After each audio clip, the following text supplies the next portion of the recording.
दिल को है क्यों ये बेताबी, किससे मुलाकात होनी है, जिसका कब से अरमा था, शायद वही बात होनी है। यूं ही चल रही, यूं ही चल रही, जीवन गाड़ी है समय भैया।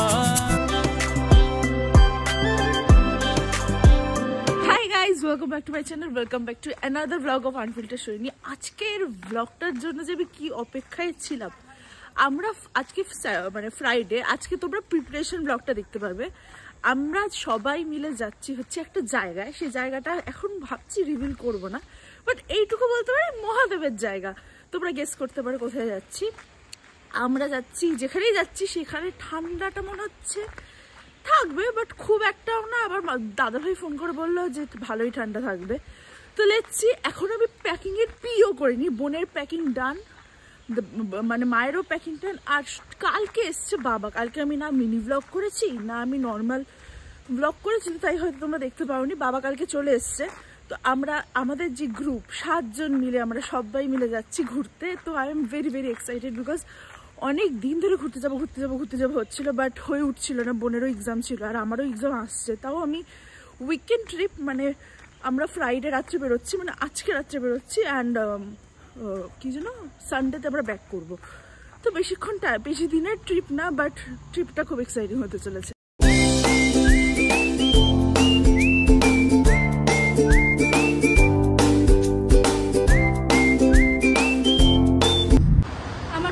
হয়ে গেছে, এখন যাচ্ছি বাড়িতে। 12:25 মেট্রোটা আছে, ওটাই পারবো, কারণ এই 1:53 একটা ট্রেন আছে, ওই ট্রেনটা ধরে বাড়ি চলে যাবো। বাড়িতে গিয়ে সব বাকি ব্লগটা কন্টিনিউ করছি।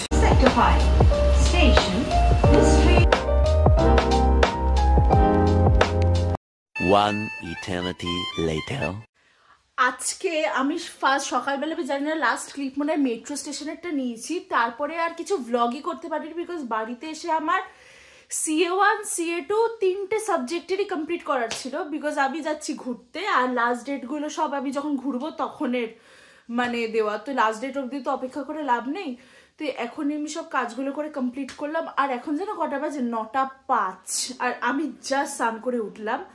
আমাদের 11:30টায় বেরোনোর কথা, আর সেখানে আমি একটা প্যাকিংয়ের পিও করিনি। বাবার, বোনের, মায়ের সবার প্যাকিং ডান, বাট আমি এখনো পর্যন্ত প্যাকিং শুরুই করিনি। তো এখন আমার লিটারালি মাথায় হাত হয়ে গেছে, যে হাত পড়ে গেছে যে এবার কি প্যাকিং করবো এইটুকু টাইপের মধ্যে, জানি না কি করবো। যদিও 2-3 দিনের জন্য যাচ্ছি, বাট আমার কাছে 2-3 দিন হোক বা 6 দিন হোক, জামা তো আমি 6-7টাই নেবো, বিকজ আমি সবসময় একটু বেশি বেশি জামা কাপড় নিই নি, বিকজ মনে হয় যে যদি দরকার পড়ে, এই ভেবেই আমি সবসময় জামা কাপড় নিয়ে নিই। তাই এখন হচ্ছে সব থেকে বড় ব্যাপার কি পরবো। আমি এখন মানে প্যাকিং, মানে ভাবো না, এখন আর 1-2 ঘন্টার মধ্যে আমরা বেরিয়ে যাব, আর এখনো আমার প্যাকিংয়ের কিচ্ছু হয়নি, সেটা নিয়ে খুব টেনশন লাগছে। এখন মনে হয় না আর আমি সকাল থেকে ব্লগ করতে পারি না, এখনো ব্লগ করতে পারছি না। আজকের ব্লগটা ভেবেছি যাই হোক কোথায় যাচ্ছি সেটা পরে বলবো, সুন্দর করে বলবো, কিন্তু তার আগে প্যাকিংটা করে নিই। প্যাকিং করতে গিয়ে সব থেকে চাপের ব্যাপার হচ্ছে কোনটা নেবো। আপাতত তো ভাবছি এটা নেবো, বিকজ এইটা পরে আমার খুব একটা ফটো নেই, আর আমি এমন জামাগুলো নিই না যেগুলোর অলরেডি ভালো ভালো ফটো এসে গেছে।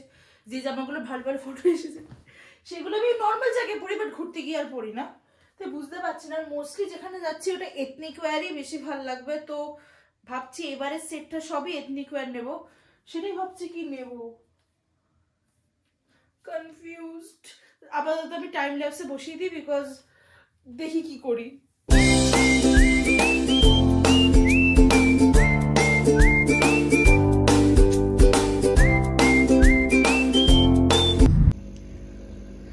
ব্যাগ আমাদের সব রেডি, এগুলো এবার গোপাল কাকু ব্যাগ মানে গাড়িতে তুলে দেবে, আর আমরাও পুরোপুরি রেডি হয়ে গেছি। Oh my God, we are so excited. তো কোথায় যাচ্ছি? আমরা যাচ্ছি বৈদ্যনাথে, দেওঘর। হ্যাঁ, আজকে যাচ্ছি, কালকে সকালের মধ্যে পৌঁছে যাব। কালকের দিনটা থাকবো, পরশু দিনটা থাকবো, থেকে সাইট সিন গুলো সব ঘুরবো, ঘুরে আমরা বাড়ি চলে আসবো। It's a short trip, but মানে ওই আর কি মহাদেবের কাছে গিয়ে পুজো দেওয়াটাই হচ্ছে আমাদের মেন মানে মোটো যাকে বলে। টাটা, তোমাকেও টাটা। বাবা গলার কি অবস্থা।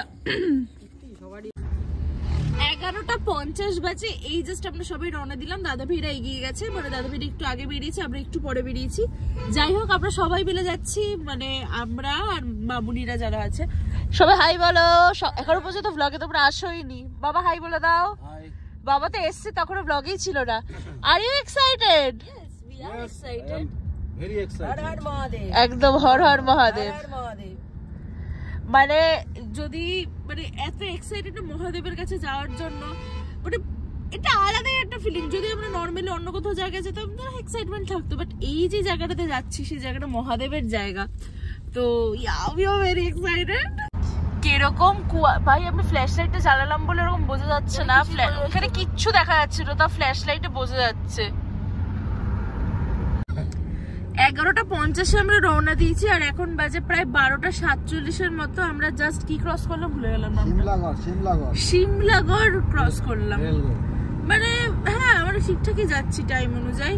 আর কি বলতো, রাত্রিবেলার একটা বেস্ট পার্ট হচ্ছে রাত্রিবেলা জার্নি শুরু করলে রোদটা থাকে না, তো তোমার গরম লাগার সে ব্যাপারটা নেই। আর রাস্তা স্মুথ থাকে, তোমার রাতটাও ইউটিলাইজ হয়ে যায়। তুমি সকালবেলা মানে সকালবেলা যখন ওখানে যাবে পুরো প্রপারলি তোমরা 2 দিন ঘুরতে পারবে, সেই হ্যাঁ জ্যামও পড়বে না। তো সেই ভেবেই আমরা ডিসিশনটা নিয়েছিলাম যে আমরা মাঝরাত্রে বেরোবো। মাঝরাত্রে না 11:30টার সময় বেরিয়েছিলাম।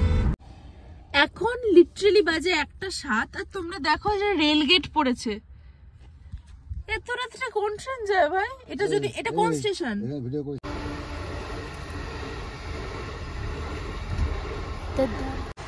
কি বললি? এটা দূরপাল্লার ট্রেন। ঘুরের মুখটা দেখা মনে হচ্ছে না এটা দূরপাল্লার ট্রেন, এরকম লাগছে। যাই হোক, আমরা লিটারালি 1 ঘন্টা 30 মিনিটে বর্ধমান প্রায় পৌঁছে গেছি, তাই তো? অশোকনগর থেকে। তো আই থিঙ্ক গোপাল কাকু আজকে ফাটিয়ে দিয়েছে। Too good. को है क्यों ये बेताबी, किससे मुलाकात होनी है, जिसका कब से अरमा था शायद वही बात होनी है। यूं ही चल रही यूं ही चल रही जीवन गाड़ी है समय भैया। আমরা সবাই ডিসাইড করলাম যে আমরা শক্তিগড়ে দাঁড়াবো না, ডিরেক্টলি আসানসোল বা দুর্গাপুরে দাঁড়াতে পারি। মামুনিরা আমাদের পিছনে আছে, ওরাও আসছে। তো দেখি আমরা কোথায় গিয়ে দাঁড়াই। আর কিছু একটা বলতে ভুলে গেছি, মনে পড়লে আবার বলছি। আমরা এখন দুর্গাপুর এক্সপ্রেসওয়ে দিয়ে আসানসোলের দিকে যাচ্ছি। আর কটা বাজে এখন? 1:29। মানে বলে না রাত্রিবেলায় বেরোলেই ভালো, কারণ এই টাইমে যথেষ্ট জ্যাম হতো। যদি আমরা মানে এই লাইনটাতে যথেষ্ট জ্যাম হতো যদি আমরা সকালবেলার দিকে আসতাম। বাট এখনের টাইমটা কি বলতো, শুধু লরি আছে অ্যান্ড অতটাও নেই, তো ওর জন্যই রাত্রিবেলাই বেস্ট।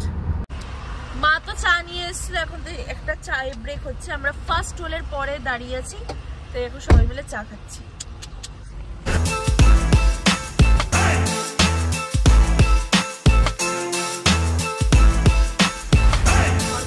আমার মা আমাকে আর বলতে বললো কি সোয়েটার নিয়ে চল, খুব ঠান্ডা লাগবে এই ওই, বাট লিটারালি পুরো ঠান্ডাই নেই। কিনা ঠান্ডা আছে? হ্যাঁ, মানে কোনো অসুবিধাই হচ্ছে না। আমি তো বাড়ির হ্যাঁ ভালো লাগছে, কিন্তু ধোয়া উঠছে। হ্যাঁ, বোন তো তাও ভালো জামা পরেছে, আমি তো বাড়িরই জামা পরে চলে এসেছি। দূর, এখন ফ্যাশন করে লাভ নেই, সেটা কালকে থেকে হবে। হ্যাঁ বলো, কি বলতে চাও বলো। হ্যাঁ হ্যাঁ অবশ্যই। গোপাল কাকু বলছে তুই কি আমাকে আজকে ব্লগে নিবি না? আমি বললাম এটা কি হতে পারে, আসো চলো। 3:48 বাজে। আমরা এই জাস্ট মানে জানি এটা কোনো একটা জায়গায় চা খেতে দাঁড়িয়েছি সবাই মিলে। দাঁড়ো, তোমাদেরকে তো ব্লগে এখনো দেখাইনি, তো তোমাকে এখনো ব্লগে নেওয়া হয়নি, তাই নিচ্ছি। চলে এসেছি। কি খবর? ঘুমিয়েছো তুমি? না না, আমিও ঘুমাইনি।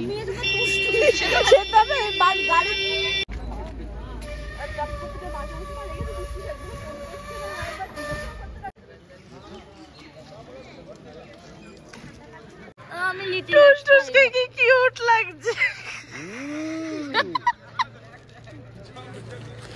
এখন আপাতত আমরা সবাই চা খেতে দাঁড়িয়েছি আর গোপাল কাকু গাড়ির সব চাকা ফাঁকা চেক করছে। আমি লিটল হার্টস খাই না।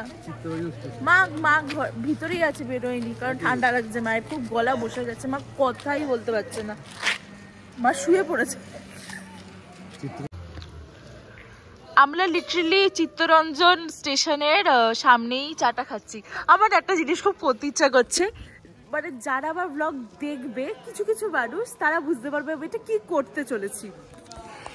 এইটা দেখতে পাচ্ছ চিত্তরঞ্জন স্টেশন, চুপ কর, একটু চুপ করো। আর এইটা হচ্ছে টিজটা, বুঝতে পারছো? এইটা চিত্তরঞ্জন, এইটা দোকান। If you get it you get it. এইখানে চা খাওয়ার জন্য একটু বেশিক্ষণই দাঁড়িয়ে পড়েছি, মানে চা মনার জন্য দার্জিলিং থেকে আসছে চা পাতা নিয়ে, এতটাই টাইম লাগছে। পেয়েছি বাট খুব টাইম লাগছে বাবা। এখানে তো একজন ঠান্ডায় সোয়েটার টোয়েটার পরে ফেলেছে, আমি কিছু পরিনি, আমার বোন।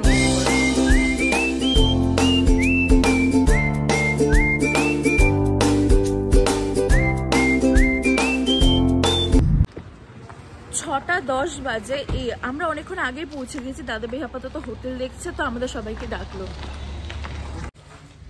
এখন এখানে একটু ঠান্ডা ঠান্ডা লাগছে। যাই হোক, হোটেলটা দেখাচ্ছে। আপাতত এই হোটেলটাতেই আমরা থাকবো, কথাবার্তা হয়ে গেছে।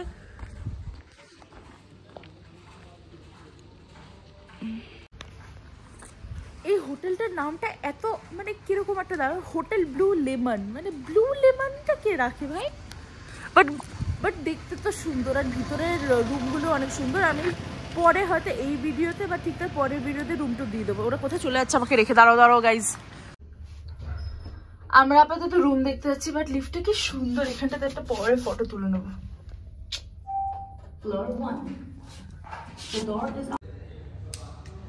আমি রুম ট্যুরটা তোমাদের করবো বলে ভাবলাম, কি হয়েছে যেরকম সবাই করে, যে একদম ব্লার করছে, তারপরে একদম মানে বেসিক্যালি এরকম করে খুলবো, তারপরে পুরো রুম ট্যুরটা দেখাবো। বাট আমি আমি খেয়ালই করিনি এটার ওই কার্ড সিস্টেম। আমি জুতোটাও আবার ব্যাগে মানে হোটেলের রুমের মধ্যে ঢুকিয়ে দিলাম, আর এটা লক হয়ে গেছে। এখন এটা খুলছে না। এ ভগবান, আমার যে কি হবে। আমি বোনকে বললে বোন তো আমাকে এখানে আমি খালি পায়ে লিটারালি আমি নিচেও যেতে পারছি না। কোথায় ভাবলাম সুন্দর করে রুম ট্যুর করবো, আর সেখানে ওরা কেউ আমার কলের উত্তরও দিচ্ছে না। যাই হোক, তোমাদেরকে একটু সুন্দর করে করিডোরটা দেখাই, তারপরে যখন আমি ঢুকতে পারবো তখন তোমাদের রুম ট্যুরটা দেবো।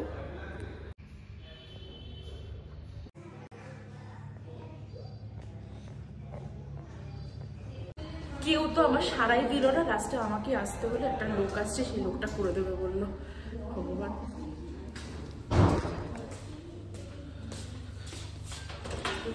Thank you.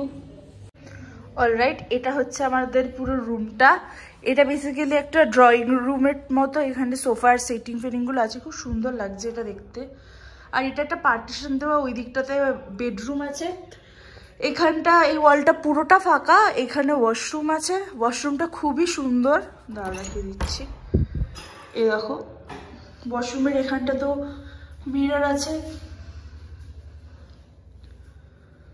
আর তারপরে এখান থেকে এখানেও এসি আছে, কিন্তু এখন তো শীতকাল, তাই এসি দিতে লাভ নেই। বাট গরমকালে আসলে এখানটাতে এসি পেয়ে যাবে। তারপর এটা হচ্ছে, আর এটা হচ্ছে বেডরুম। বেডরুমে টিভি আছে, এখানে টিভি ক্যাবিনেট আছে, এখানে তোমরা সব কিছু রাখতে পারবে। ফ্রিজ আছে এখানটাতে, কি যেন বলে, মিরর আছে। এখানেও এসি আছে। আর এটা হচ্ছে পুরো বেডটা। আর ওইখান দিয়ে তোমরা কিছু দেখতে পাবে না, বিকজ পার্টিশন দেওয়া আছে। তোমরা চাইলে আবার এখান থেকেও কথা বলে নিতে পারো। খুব সুন্দর। আর এটা হচ্ছে ফ্রন্ট সাইডটা।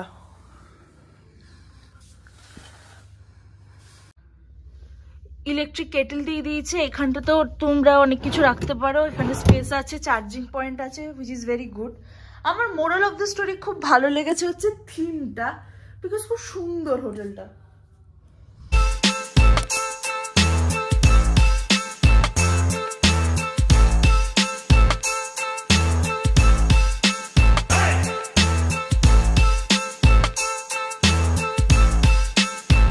আজকের ব্লগটা এখানেই শেষ করছি। নতুন একটা ব্লগ আজকে সকাল থেকে আবার শুরু করবো। যদি তোমাদের ব্লগটা কিছু ভালো লেগে থাকে, তাহলে তোমরা যারা কি করতে হবে, ভিডিওটাকে লাইক করতে হবে, শেয়ার করতে হবে, সাবস্ক্রাইব করতে হবে আমার চ্যানেল আনফিল্টার সৈনিকে।